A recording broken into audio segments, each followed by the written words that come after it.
Hey everyone, welcome back to the Smackdown Sum Up. So, this is the WWE series that I do on this channel, where after every Friday night Smackdown, we go over and sum up and review the entire episode, all the important bits, all the good matches, and all the segments, and we give them our review, and we're gonna go over what happened. So, without further ado, let's go straight into the video. It's not even Halloween anymore, let me get this together.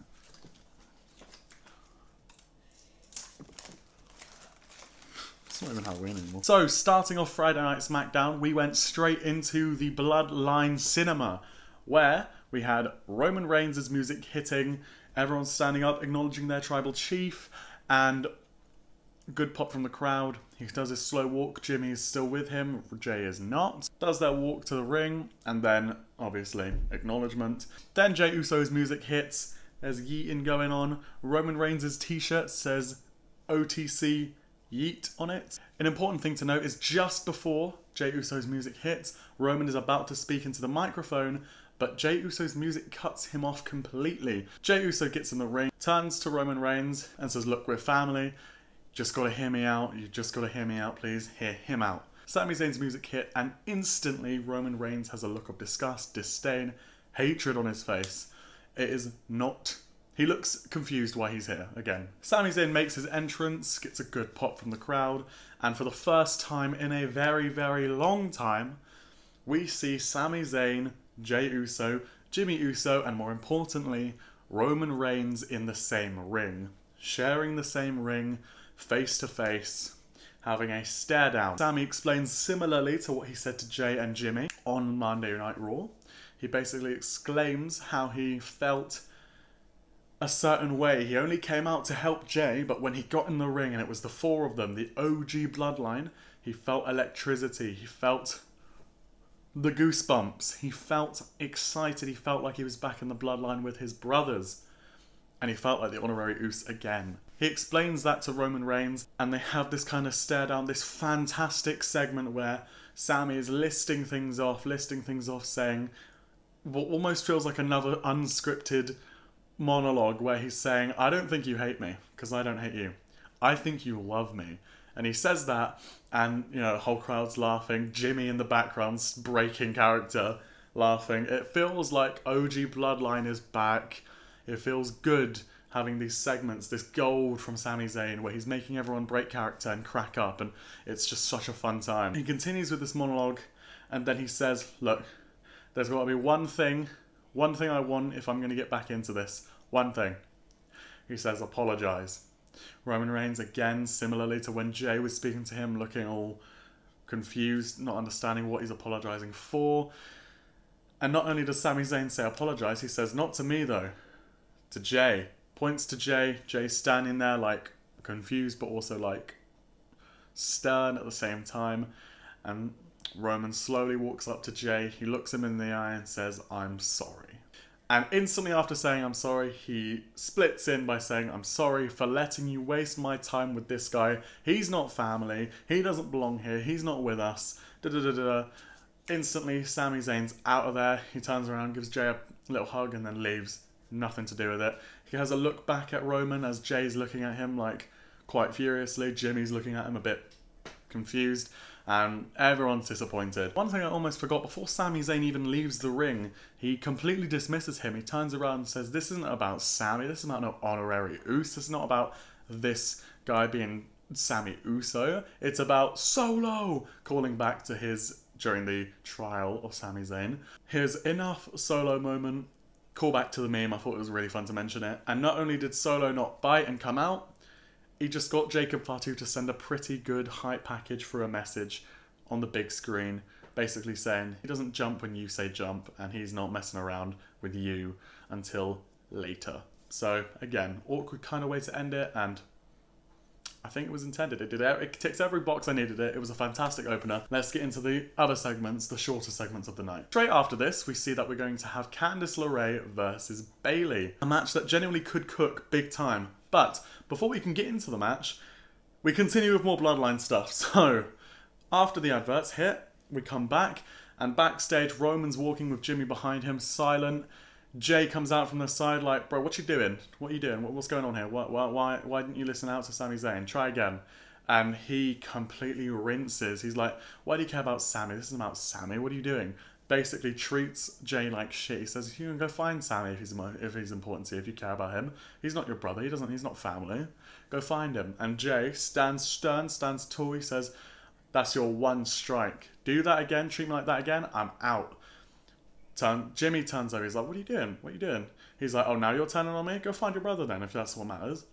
Jay's like, looks at him, disappointed, walks away. Clearly Roman's not developed from 2021, 2022. He's clearly the same egotistical, bad guy, basically. He's disrespecting his family, he's been terrible to Sami. Now that the Bloodline stuff is, for now, actually out the way, let's get into the other segment of the night. Bayley versus Candice LeRae. To be fair, there's not too much to say. The match was quite good. There was a good little story about it. You had the whole looming presence of how Candice LeRae has been tied with Nia Jax and Tiffany Stratton in this little storyline. And obviously that does play a factor, but the match was alright, pretty good, not bad at all. Didn't have too much time. Bayley ended up picking up the victory. So the more important story beats from what happens after the match and what happened throughout the match kind of actually come to fruition later on in the night. So let's go straight into the next segment. So straight after this segment, we have Johnny Gargano talking to Motor City Machine Guns, the new, obviously, Smackdown Tag Team Champions, and all is good. They're just having like a little bit of a catch-up. Obviously, Johnny Gargano has known them for a long, long time. And after, saying, look, congratulations, Motor City Machine Guns also says, look, we can't wait to fight you again. You are like a fantastic tag team. A lot of respect mutual between Johnny Gargano and Motor City Machine Guns. They kind of move to the side. They leave. And in comes Tommaso Ciampa. And he is furious. The Black Heart of NXT. It's kind of bubbling up. He's furious. He's yelling at Johnny Gargano. Anything it takes. These are our titles. They stole it from us. They've taken our spot. All this stuff. And Johnny Gargano's just standing there like an NPC, like, confused. And then Tommaso Ciampa says, anything it takes? Johnny Gargano's like, yep. He's like, good. We're going to make an example of Pretty Deadly, and then we're going to go straight after Motor City Machine Guns. And he storms off. So, a little heel tease. As Tommaso Ciampa is storming off, around the corner, Randy storms in, a really good transition. Randy walks in, deadpan, just infuriated. He head down, walks in.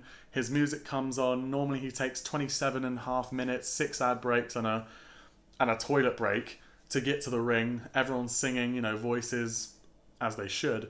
None of that this time. Head down, straight in. By the time they even get to the first part of the chorus, he's already in the ring. Trying to tell them, cut the music. Give me Kevin Owens' head, obviously calling back to what happened at Crown Jewel, where their match didn't even start. It got called off because they basically brawled from the ring to the side, into the crowd, to more like of an open space where eventually Kevin Owens elbow drops Randy Orton through 2 tables. A really good anger from Randy Orton, an anger that we haven't seen. He's awakening 2009 bold Randy. And it's so good. He calls out Kevin Owens. Kevin Owens, obviously, comes out. He's wearing a Kevin is right t-shirt. He walks out straight away. They get into a bit of a brawl, broken up. Eventually, Kevin Owens breaks free of all the security trying to stop him. He gets Randy Orton and puts him in a pile driver right onto his neck. Obviously, if you hadn't known, in real life, Randy Orton has had spinal fusion surgery. And the pile driver, if you didn't know, is a banned move in WWE. They save it for the most scarce of occasions. And Randy Orton sells this like he's actually broken his neck. And it's scary because Randy Orton is one of the best at selling his back, his neck. He's so incredible at selling injuries. Kevin's just realised what's going on in terms of what he's done. And he looks almost regretful as he slowly backs off, gets basically dragged away by security. And then you just have this really rough, hard to watch 4 minutes of Randy just standing there, clutching his neck, making the scariest noises. Incredible acting. They put him in a stretcher, they carry him out. Kevin Owens arrives like 6 minutes too late. He arrives after the fact of Randy having his neck pile drived. And they carry him out again, all in one fluid motion, 4 minutes long. They hit from him getting the pile driver done to his neck and then being carried off into the ambulance. Obviously, Cody goes with him and just taken away. And really scary and really well done to drive home the point of Kevin's gone like over the edge and far over, and Randy's actually going to be out for a good amount of time. And Randy especially has done a fantastic job again at fooling a lot of people, because I'm seeing on Twitter, I'm seeing on Instagram, I'm seeing a lot of people genuinely concerned that it was botched. So I'm sure it wasn't. I think they protected Randy perfectly. So yeah, now just going to touch a little bit of a prediction in here. We don't have that long to Survivor Series War Games, and I don't think after the sell that they've just done, I don't think Randy's going to be there for Survivor Series War Games. So I think Cody Rhodes, enraged with what's happened to Randy Orton, he goes after Kevin Owens for a round 2, like a rematch of Bash in Berlin, but this time Kevin's not pulling any punches, and this time Cody's going to be an angrier soul. That is my little prediction. Let's see if that comes to any kind of fruition at all, if that happens on an episode of Friday Night Smackdown or actually at Survivor Series, because as it stands, Cody actually doesn't have a match. He has no match. What are they going to do? Throw him in the Bloodline match? No. Straight into the next segment now. Straight after that, you have Yes Boy! Pretty Deadly comes straight out, dancing on and on, straight down to the ring versus a DIY with the genuinely scariest I've seen Tommaso Ciampa since I've seen, obviously, what happened at NXT.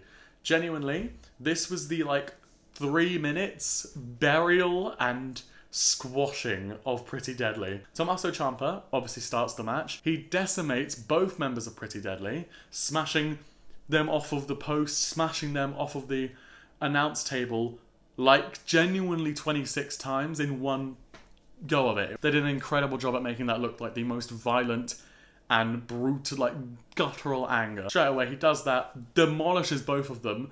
Johnny Gargano is calling for a tag. He looks up, denies the tag, pins him 1, 2, 3 without needing a single tag, decimates single-handedly Pretty Deadly, and just wipes them out in an incredible squash tag team match. You don't see squash matches in tag team matches very often, but that is exactly what that was. And not even celebrating, dragging Johnny Gargano out, beelining it for backstage, presumably to find Motor City Machine Guns. So after this, sometime later, Tommaso Ciampa and Johnny Gargano end up face to face with Motor City Machine Guns, saying, "We want our titles back, we deserve this."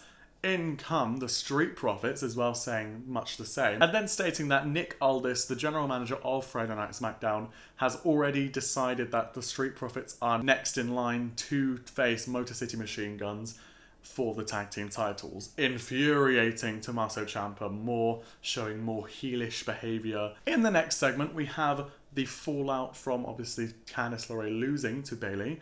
We have Tiffany Stratton behind the scenes making fun of Candice LeRae for being pinned and beaten by Bayley, despite having the shenanigans kind of in her favour. And then it comes out that Tiffany has got to Nick Aldis and booked herself a tag team match with Nia Jax to go up against Jade Cargill and Bianca Belair. She also states that she's doing it to get Nia back in her favour after the fallout from Crown Jewel. Obviously, where it looked like she was trying to cash in on Nia and kind of her mistakes, leading to it almost being like a 4-on-1, and obviously Nia not winning the first ever Women's Crown Jewel Championship. And also stating that if they were to beat Bianca Belair and Jade Cargill, they would be first in line for the Women's Tag Team Championships. Obviously Nia's skeptical, especially with what's going on recently, and she just says this better work. Straight after an ad break, we get into this match, and the match is actually quite good. Obviously, Jade and Bianca are very heavily protected as your super team for the Women's Tag Team Championships, and it's a Tiffy mess up again. Tiffy gets pinned and a lot of stuff goes on, and Nia just looks done. The match was fine, but after the shenanigans, after Tiffy getting pinned, you just have this image of Nia's face, and she looks so done. And Tiffy eats the pin, as you'd expect. She can take as many as she needs to. And yeah, we kind of have, again, more tension brewing. I think we're getting to a point where we need to see a cash-in now. Tiffy's had 6 failed cash-ins since winning Money in the Bank. And it's getting a bit too damaging for the brain cells. We're getting to Austin Theory territory. We're getting to Damian Priest failing every week territory. The cash-in will hit and it will be fantastic and it'll be a great slow build, but let's not damage Tiffany Stratton in the process. So after that, Candice LeRae has her bite back again, more laughing at Tiffany, and we'll see how that develops again moving towards Survivor Series now, because we are on the road officially to Survivor Series War Games. The next segment is a really good tag team match between A-Town Down Under and Motor City Machine Guns. And there really isn't much to say. Austin Theory has seemingly fixed all bonds with Grayson Waller. There's not really much hinting they're going on there. I don't know if they're completely scrapping that idea that they were just teasing for so long. This is a drawn out one. That's one I will say. This one's been going on for too long. The match was fantastic, start to finish. Motor City Machine Guns cleared them out, but not in like a squash fest. It was just a fantastic match between the both, where again they've kind of played it in the sense that Grayson Waller and Austin Theory aren't exactly on the same page, whereas you have these two veterans who are literally one in the same brain at this point. So yeah, fantastic match. Now let's go on to the next segment. This might be the most important thing to happen on Raw, SmackDown, WWE. This is the most important thing that has happened in a while, and that is the announcement of the women's mid-card title. I cannot tell you how happy, how ecstatic, how genuinely thrilled I am that we've all been crying for it. You have, I have, everyone around here has been crying for a women's mid-card title on both Raw and SmackDown. It is a redesign of the US title, but it is women's mid-card title, and this is what we've wanted. Who do you want to win this title? Leave in the comments down below. I'm going to throw Chelsea Green in the mix. It should be so funny and annoying to have a mid-card title on, and I think this belt's almost made for her. But throw in the comments who you think from SmackDown, who should win it. You can talk about maybe Michin, anyone from the mid-card. Let's go on to the final segment of the night, all one big package, Bloodline Acknowledgement Ceremony. For Solo Sikoa, your tribal chief. So we have this acknowledgement ceremony. He comes in, listen, random United States city that I forgot, acknowledge me, boos all around, jeers. You have the entire new Bloodline out there, Teamu Bloodline, Fake Bloodline, whatever you want to call it. The entirety of the new Bloodline is out there. They're all ready to acknowledge and properly anoint Solo Sikoa as your tribal chief. Almost like too quickly. Roman Reigns' music hits and he storms straight in. Solo's like, oh, I'm glad you're here. Good to see you. I need one thing from you if you're here. Acknowledge me. And if you don't acknowledge me, then we're going to go to war. But good luck finding 5 people back there who are going to help you. Roman's looking... 5? Solo Sikoa, with this brand new charisma that's really growing on me, goes around and says 1, 2, 3, 4, and number 5, my boy Sami Zayn, announcing that Sami Zayn has joined Teamu Fake New Bloodline. Sami Zayn standing there at the top of the ramp, looking on with a deadpan, almost disdain face, looking at Roman Reigns. And as Roman turns back to look at Solo, the Tongans and Jacob Fatu and Solo jump on him, laying a beat down on the OTC. Sami's standing there, not moving a single muscle. He looks on. Both of the Usos run out to help Roman Reigns. It's not enough. Jimmy gets beaten down, taken out of the ring. Solo's alone with Roman. He's got him there, got the Samoan spike ready, but he calls Sami down. Sami walks down. He's like, kick him in the face. Remember what he's done to you. Remember what he's done to your friends, family, whatever. Kick him in the face. Kick him in the face. Sami Zayn stands there, hypes himself up, and Haluva kicks right in his face. Solo Sikoa, right in Solo's face, boots him. Haluva kick. Huge eruption from the crowd. Huge excitement from everyone in the arena. Solo rolls out. Jacob Fatu's there, beaten up by the Usos. Obviously, so are the Tongans by Jimmy J. It's the new Bloodline now, standing outside, looking on in anger. Solo's still yapping, and it's just eye to eye. Sami Zayn, Roman Reigns staring each other down. Jay and Jimmy, almost in unison, turn to the camera and acknowledge, one's to the sky.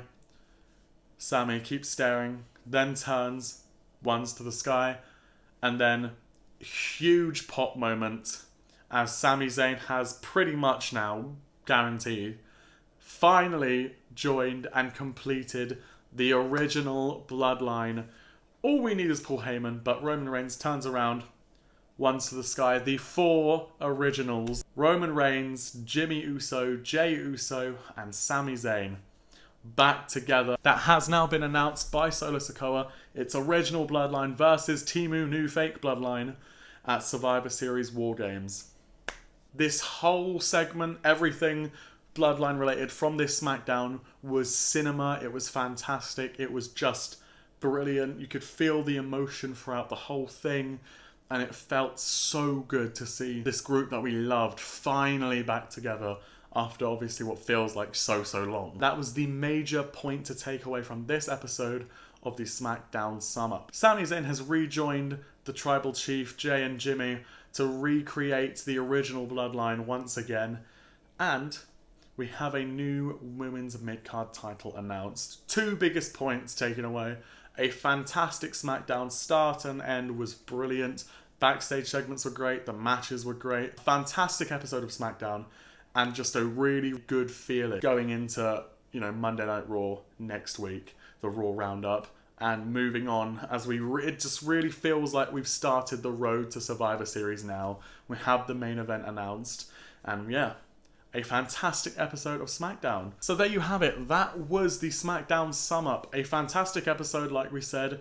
Great matches. Everything gets a thumbs up from me. I'm not complaining. I think everything was great. The needle moved in the main storylines, and every other division except for the mid-card was just brought up throughout this whole episode. So I'm going to throw it over to you guys now. So in the comments, leave your thoughts, opinions, anything that you liked, disliked. Just give your review and thoughts of this episode of Friday Night SmackDown, and tell me, how are you feeling going into Monday Night Raw, going towards Survivor Series. If you've got any predictions as well, I'd love to review them. So head down to the comments. But thank you guys so much for watching this episode of the SmackDown Sum Up. I'll see you guys for the Raw Roundup. Thank you so much for watching. Please subscribe, hit the bell, leave a comment, like the video. And yeah, thank you guys so much for watching.